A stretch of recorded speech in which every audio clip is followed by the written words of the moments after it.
What if I told you that your deepest, most gnawing insecurities about your attractiveness are the very static drowning out the clear signals people are already sending you? That the rejection you often feel, the invisibility you perceive, is frequently a meticulously crafted illusion, projected by your own mind. Most people navigate the world convinced they're not attractive enough. They compare themselves to filtered images, to manufactured ideals, to everyone but their authentic selves. They live in a state of chronic self-doubt, constantly scanning for grand, cinematic gestures of validation that rarely, if ever, arrive. And in doing so, they miss the truth. A truth that's far more subtle and far more potent. This isn't about generic advice or superficial pickup lines. This is about deprogramming your perception. Today, we're delving into silent attraction, the non-obvious, often misinterpreted markers of genuine interest that you've been conditioned to ignore. I'm going to give you 5 undeniable signs that people are drawn to you, even if your inner critic screams otherwise. By the end of this, you won't just know these signs. You'll possess a new lens to see your social reality, and perhaps to finally see yourself. The world has taught you to look for fireworks, for declarations shouted from rooftops. But real attraction, the kind that simmers beneath the surface, often communicates in whispers. Let's decode them. First, let's talk about the behavioral echo, the subtle unconscious sync. Many believe that if someone's into you, they'll be overtly expressive, trying hard to impress with their uniqueness. The reality is quite different. Consider attraction as a silent song only 2 nervous systems can truly hear. When someone is genuinely drawn to you, their body, unconsciously, starts trying to get into your rhythm. You cross your legs, moments later they're in a similar posture. You use a specific turn of phrase. Suddenly that phrase appears in their vocabulary. This isn't conscious mimicry to curry favor. That's superficial. This is resonance, a neurochemical dance where their body says, "I feel in sync with you," before their mind even fully processes why. Think of it as a musical analogy. Imagine 2 perfectly tuned guitar strings. When you pluck one, the other vibrates subtly at the same frequency, even without being directly touched. That's the behavioral echo. The person attracted to you starts to vibrate at your frequency, adopting your speech rhythm, a specific gesture you make when arranging your hair, the way you tilt your head when listening. You might dismiss it as coincidence. I call it the score of attraction, played in the margins. For instance, remember that time at the coffee shop you were telling a story, gesturing with your hand in a certain way.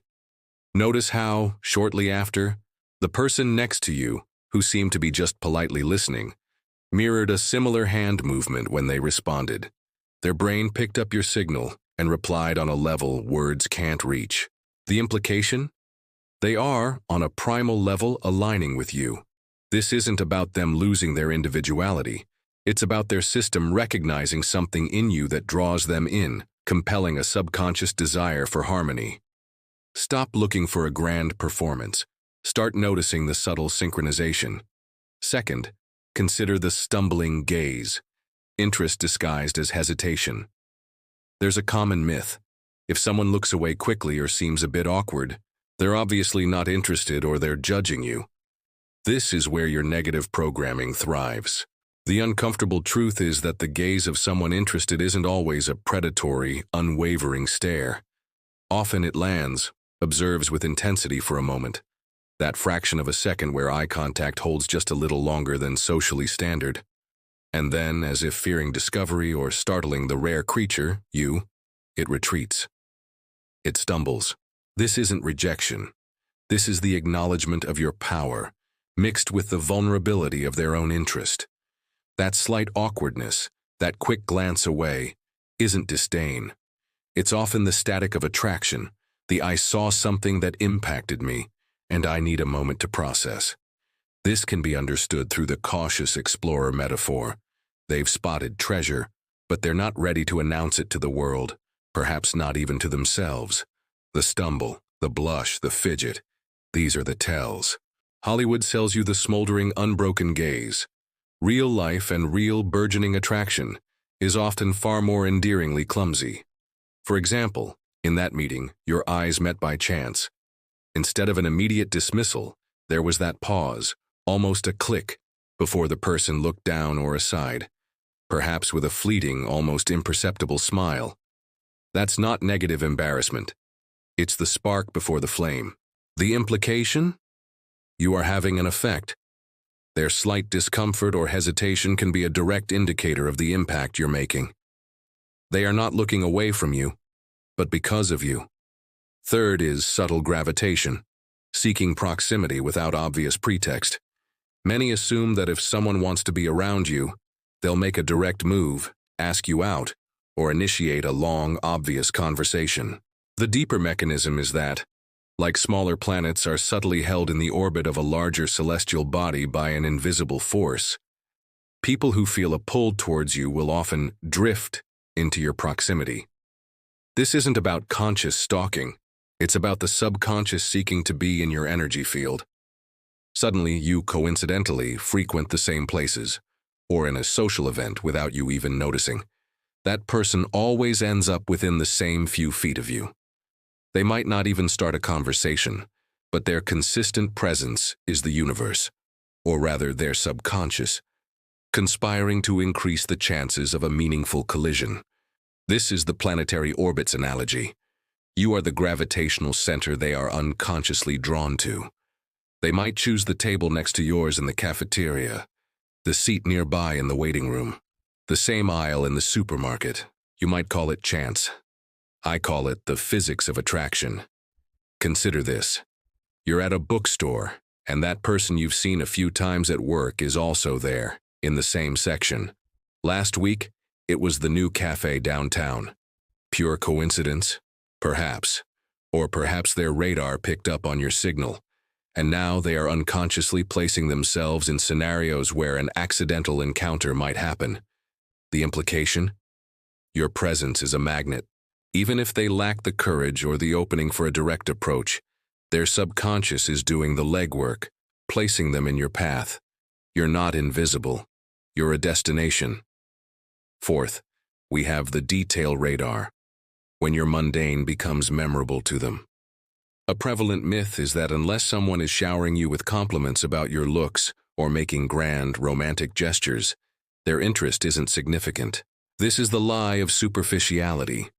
The hidden investment is that to most, your minor quirks, your forgotten stories, your casual opinions about the weather are just disposable data.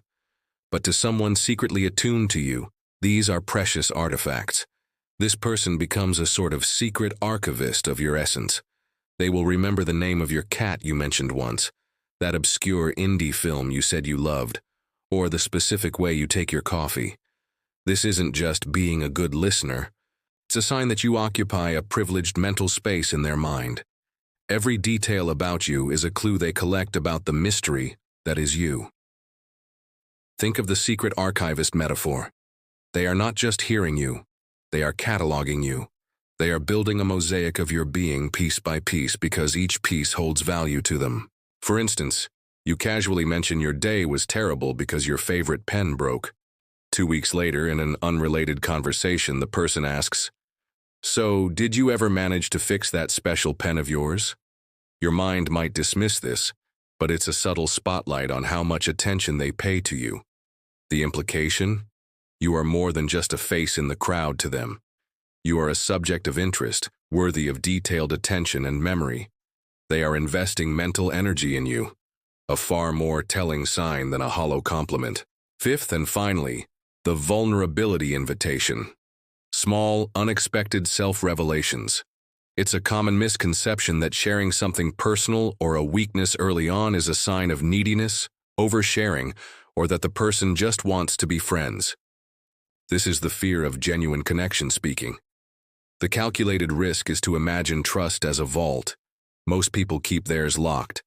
When someone, especially someone without a long-standing deep friendship with you, suddenly offers you a small password, a minor personal insecurity, a slightly more intimate family story, a dream that seems a bit silly, they're not just being open. They are testing the waters, offering a glimpse into their inner world, waiting to see if you are a safe depository for something more. It's a subtle invitation for an exchange. I'll risk a little with you. Will you risk a little with me? This is the secret password analogy. They're not oversharing, they're selectively disclosing. To the oblivious, it's just someone talking too much. To the initiated, it's a clear signal. You might see it as weakness. I see it as a courageous act, specifically directed at you. Picture this. During a work lunch, the conversation is light. Suddenly, the person remarks, "You know, sometimes I feel like a fraud doing X." And they look at you, seeking not advice, but resonance, acceptance. This isn't just any casual remark. It's a bridge being tentatively extended in your direction. The implication. They see you as someone with whom a deeper connection might be possible. They are offering a piece of their authentic self, hoping you'll recognize its value and, perhaps, offer a piece of yours in return. This is the foundation of genuine intimacy. And it often starts with these quiet, courageous bids for connection. So there you have it. The behavioral echo, the stumbling gaze, subtle gravitation, the detail radar, the vulnerability invitation, 5 powerful, silent communicators of attraction operating right under your nose while you were busy looking for a Hollywood script.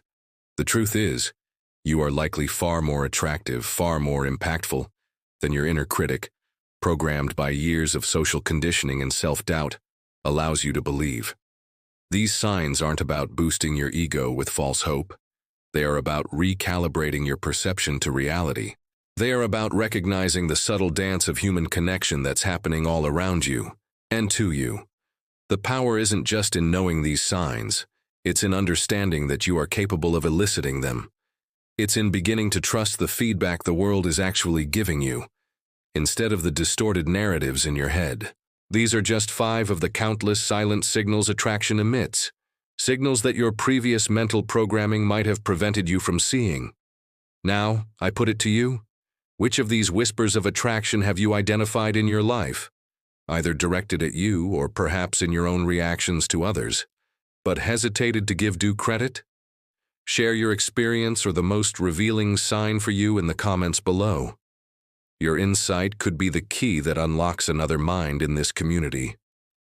And if you're ready to continue this journey of deprogramming, of decoding the human psyche, to finally master your mental blueprint, subscribe now to Mind Architect Lab and hit that notification bell. The truth doesn't wait. This is Mind Architect Lab. Master your mental blueprint. Stay sharp.